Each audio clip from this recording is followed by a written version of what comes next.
begins with Christmas Eve. A Savior is born to redeem the whole world. So, dear gathering, we are here to celebrate the birth of our Savior, Jesus Christ. The appearance of God's goodness and kindness in our midst. Let us invite Jesus into our hearts. Christmas isn't just a season, it's a feeling. Many people believe that Christmas is purely for Christians around the world. But this concept has changed over time. Now, everyone, be it a Christian or non-Christian, celebrate Christmas because this day is full of joy, love, blessings, happiness, gifts, and excitement. So, now I, Ada Ali, and I, Suchita Murmu, would like to extend a hearty welcome to our dear Principal, Reverend Father Amal Raj, our Vice Principal, Father Justin, sisters, teachers, and all my dear friends for this short but beautiful program. Lifted high for the world to see, the one sacrifice for all our sins to bleed. It cost him much to gain the pardon. A skit is the best way to explain anything because it creates a relaxed atmosphere. So, to share Christmas message, the children of primary section are going to perform a skit. Thank you. Israel के लोग एक बहुत ही महत्वपूर्ण घटना का इंतजार कर रहे थे। उन्होंने एक पुरानी कहानी सुनी थी कि परमेश्वर उनके लिए एक नया राजा भेजेगा, एक ऐसा राजा जो सबकी रक्षा करेगा और उन्हें अपनी शांति और आज़ादी देगा। ये नहीं मालूम कि हमारा नया राजा कब तक आएगा। हमारे बाप, दादा और दादा ये कह गए हैं कि वो आएगा जरूर। हाँ, वो कहते थे कि वो आएगा। हाँ, पर कब?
रोशन हुई रात वो आसमां से उतर के ज़मीन पे आया। रोशन हुई रात मरियम का बेटा मोहब्बत के संदेश। रोशन हुई रात वो आसमां से उतर के ज़मीन पे आया। रोशन हुई रात मरियम का बेटा मोहब्बत के संदेश।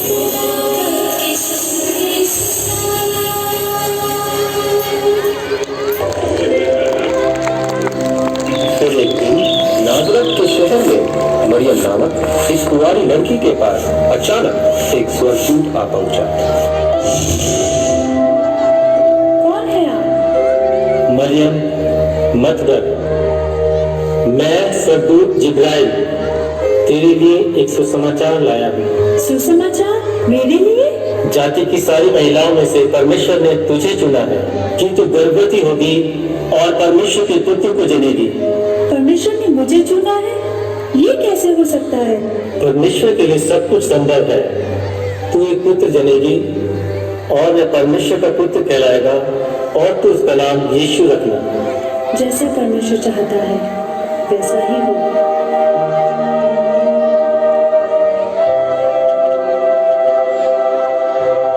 मरियम की यूसुफ नाम के एक लड़के से मंगनी हुई थी। एक रात एक स्वर्गदूत यूसुफ के पास आया। यूसुफ, परमेश्वर के पास तुम्हारे लिए एक अद्भुत योजना है। मरियम एक पुत्र जनेगी और वह एक महान राजा होगा। वह शांति का राजकुमार कहलाएगा और तुम उसका नाम यीशु रखना।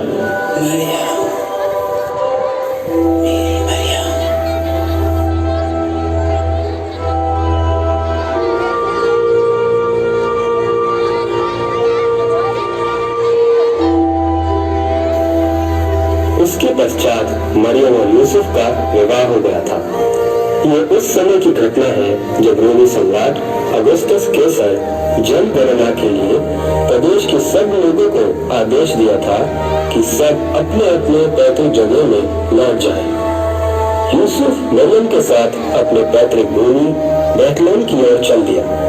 बैतलहम बहुत दूर था। चरवाह भाई, क्या बता सकते हैं बैतलहम कितना दूर है? ये बहुत ही लंबा सफर है, लगभग 70 मील दूर। धन्यवाद, चिंता मत करो मरियम। बिल्कुल भी नहीं, मैं तुम्हारे पास सुरक्षित महसूस कर रही हूँ। क्योंकि मरियम गर्भवती थी और उसका प्रसव का समय निकट था। परमेश्वर आपके साथ हो और आपके साथ भी। उस दिन उन्हें मीलों का सफर तय करना पड़ा।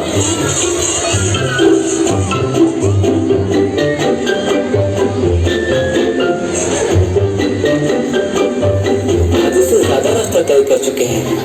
हम जल्द ही पहुँच जाएंगे।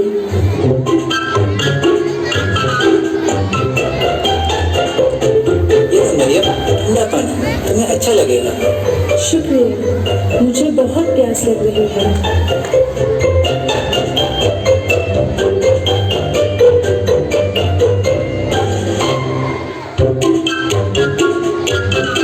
सुनिए, क्या आप जानती हैं सराय कहाँ है? जी हाँ, इसी रास्ते पे थोड़ी ही दूरी में है। अच्छा, ये तो बहुत ही अच्छा है। परमेश्वर आपके साथ हो और आपके साथ भी। हम नजदीक पहुँच चुके हैं।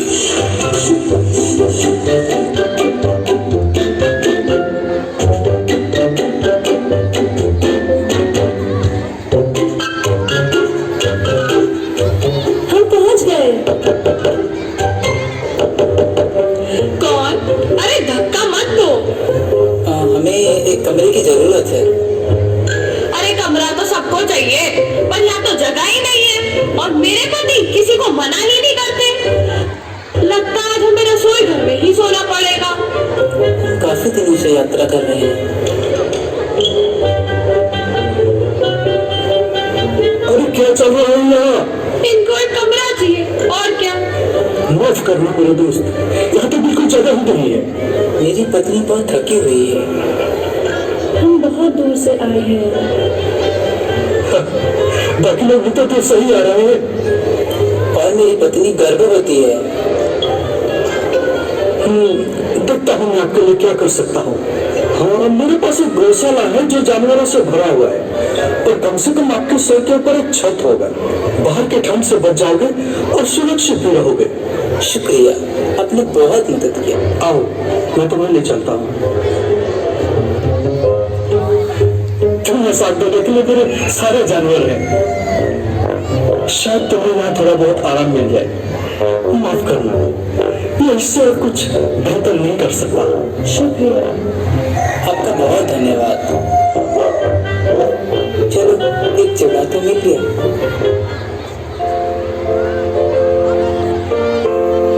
हम बालक का नाम रखेंगे यीशु। उसी रात के दौरान एक बहुत ही आश्चर्यजनक घटना हुई।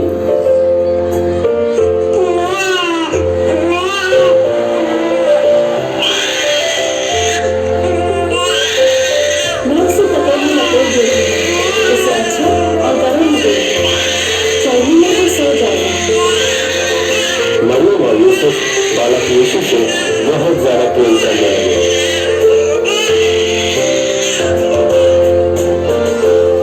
बालक यीशु परमेश्वर के प्रेम और सुरक्षा में चरनी में लेटा हुआ था। पूरा स्वर्ग तैयार था बालक यीशु का जन्म का संदेश फैलाने के लिए।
बैतलहम शहर के बाहर चरवाहे अपनी भेड़ों की रखवाली कर रहे थे।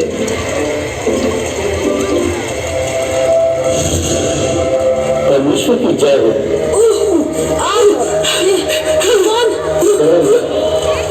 मैं तुम्हारे लिए एक सुसमाचार लाया हूँ। आज की रात एक महत्वपूर्ण रात है। बेथलेहम में आपके लिए एक उद्धारकर्ता जन्मा है। वह परमेश्वर का पुत्र मसीहा है और उसका नाम यीशु है। तुम उसे चरनी में कपड़े में लिपटा हुआ पाओगे। एक चरनी में? यह मानव जाति के लिए एक खुशी का दिन है।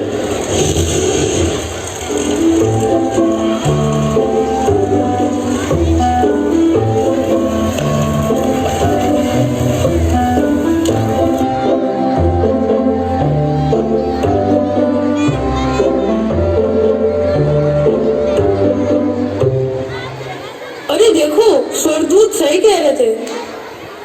अरे हाँ, ये तो बिल्कुल सच है। प्रणाम। आपका यहाँ कैसे आना हुआ? परमेश्वर के द्वारा भेजा गया बालक को हम देखने आए हैं। एक स्वर्गदूत ने इनके बारे में हमें सब कुछ बताया। फिर स्वर्ग से दूतों का एक झुंड आकर परमेश्वर का महिमा करने लगे।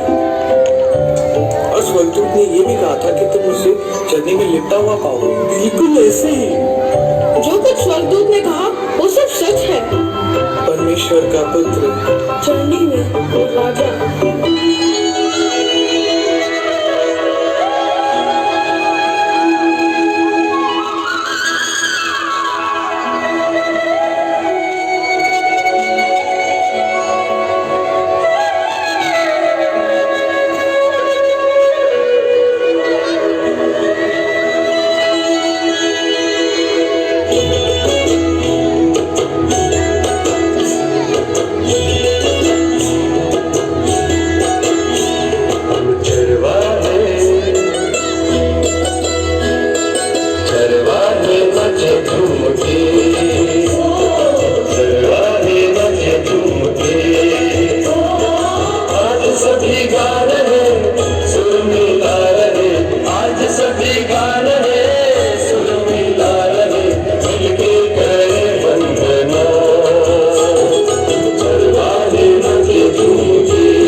खुशी से भर गया जब उसने चरवाहों की कहानी सुनी। उसे पता था कि उसका बेटा परमेश्वर का पुत्र है। उस समय पूरे देश के कुछ ज्योतिषियों आकाशमंडल में एक अनोखा तारा देखे। दूर पूरे देश से ज्योतिषियों ने उस तारे को देखते हुए चलने लगे। उन्हें नहीं पता था कि वो उन्हें कहाँ ले जा रहा है।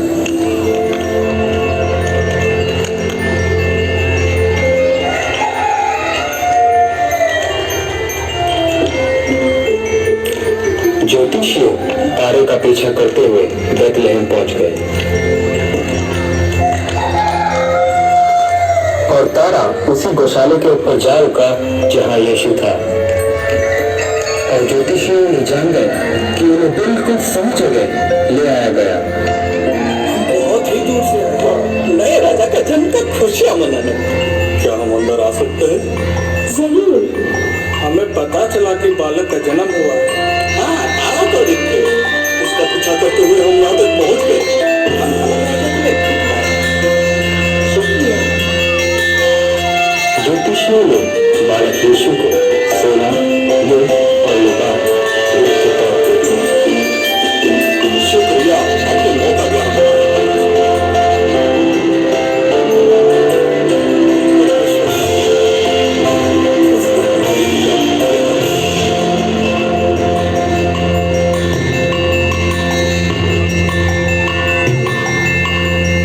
सब खुशी से झूम उठे और परमेश्वर का महिमा किए, क्योंकि परमेश्वर ने अपना बेटा उनके लिए भेजा, एक नया राजा।